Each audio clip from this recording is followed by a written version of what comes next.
Good morning, everybody, and welcome back to another episode of This Week in Magic Online Finance. My name is Chaz Andres, and as always, let's get started with the news. The big story of the week, well, of course, it's Modern Horizons preview season. The set is about 60% previewed at this point, and honestly, I'm pretty excited. Despite the fact that a lot of naysayers on the internet are calling Modern Horizons just a stack of Commander nonsense or whatever, I don't buy it. Honestly, I really do think this set is going to make a pretty major impact in Modern. Here's the thing. I get that people who were expecting Force of Will or Counterspell or, a ton of brand new staples for the format's existing top decks are a little bit disappointed right now. That's not what Modern Horizon is trying to do.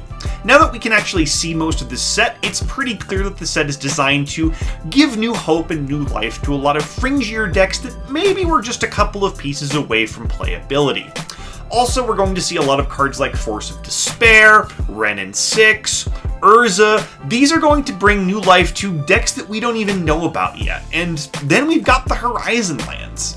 Gang, the Horizon lands might be the most impactful cycle of cards added to Modern in years. These cards are really good, and they're going to shake up the format in ways that we can't really know yet. Now, I'm not saying that Modern Horizons is going to flip the format entirely onto its ear. It's not going to do that. But honestly, isn't that a good thing? I mean, aren't you happy that the set isn't going to invalidate, all the decks that are already good in Modern, decks that maybe you spent a lot of money investing into and would rather stay playable for a while? I mean, I sure would.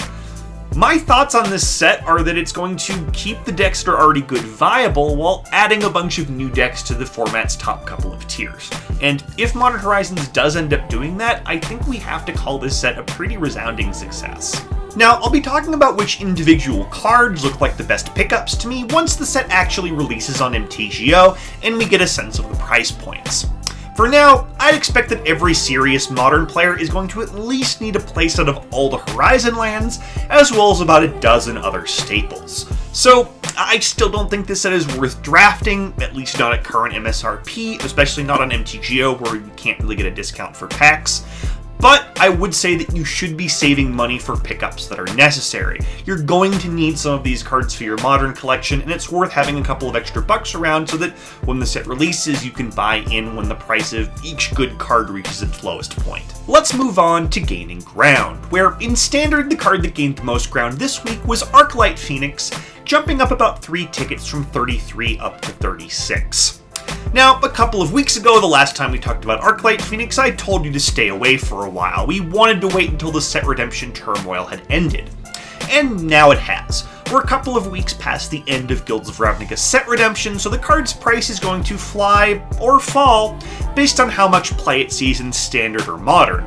Mostly Modern. At this point, Arclight Phoenix's underlying metrics actually look pretty good. The card sees a ton of play in Modern still, and nothing I've seen out of Modern Horizons looks like it's going to change that. The other thing about Arclight Phoenix is that it's one of the most important Modern cards of the post-Arena era. People were drafting more on Arena than on MTGO during Arclight Phoenix's heyday, which means that the available supply of Arclight Phoenixes on MTGO is going to be a lot lower than other Mythic Rares from, a couple of years earlier, even a year ago when fewer people or nobody was drafting on Arena. And what that means is that the price is likely to stay high for quite some time. Arclight Phoenix is probably safe to buy into now, and I wouldn't be surprised if the card ends up stable in the 30 to 40 ticket ranks for quite some time. Let's move over to Modern now, where if you've been watching the series for the past month or so, you can probably guess which card gained the most ground again this week. That's right, it's Mycos and Gladys gaining another 14 tickets from 37 up to 51. Yeah. At this point, pretty much every artifact deck and pretty much every format that can run this combo is running this combo. Not only like Tron decks like we're used to, but even decks like Amulet Titan in Modern are running 3 or 4 copies of Karn and a Mycos and Gladys in the sideboard. So at this point, I'm thinking it might actually be time to sell. For one thing, the price chart for Mycos and Gladys is no longer pointed straight up at the moon like it had been for the past several weeks. It appears to have finally peaked.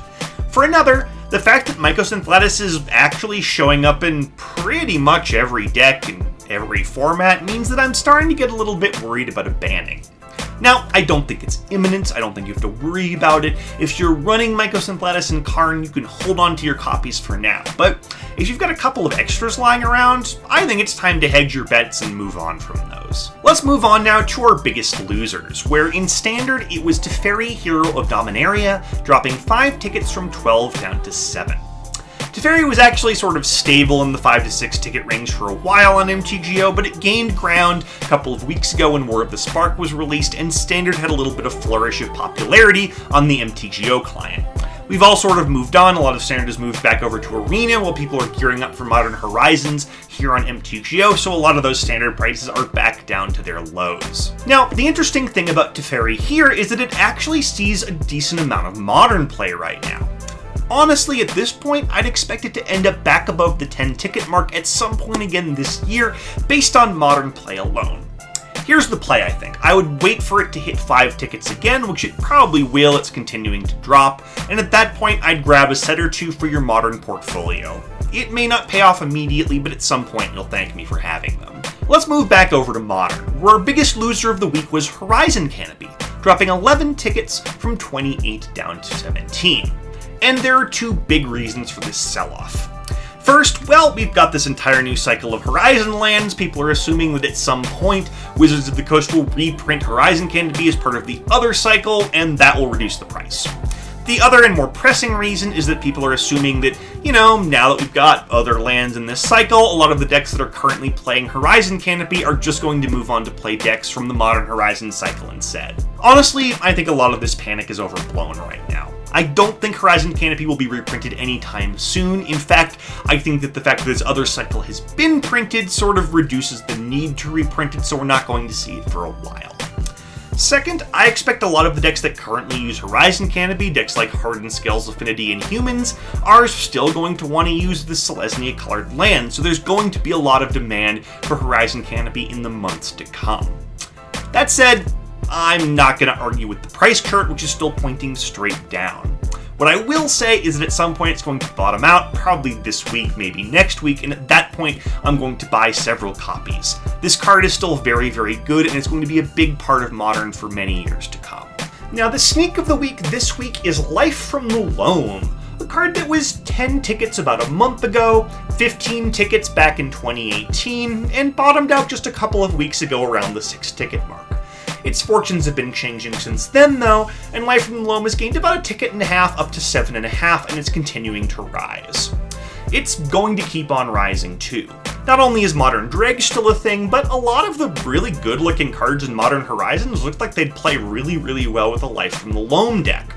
And even if they don't end up being great, a lot of people are going to want to try that deck out. Life from the Loam is going to hit at least 10 tickets again, might flirt with 15, might even go above it. So if you've been holding off on buying Life from the Loam, or you think you're going to want to play with any of these cool new Loam cards, pick your copies up now. Let's end the week by taking a look at the MTGO Trader sales data over the past 7 days. And this gives us a great idea of which cards are selling the best right now, regardless of price increases or decreases. In terms of overall sales by volume, we've got a new winner this week in Dovin's Veto. The powerful War of the Spark Uncommon has been showing up a lot more in Standard and especially in Modern, and at this point, I wouldn't mind having a few extra sets in my collection. It's still just fractions of a ticket on MTGO, but the fact that it's outsold literally every other card on the client this week says a lot about its potential future.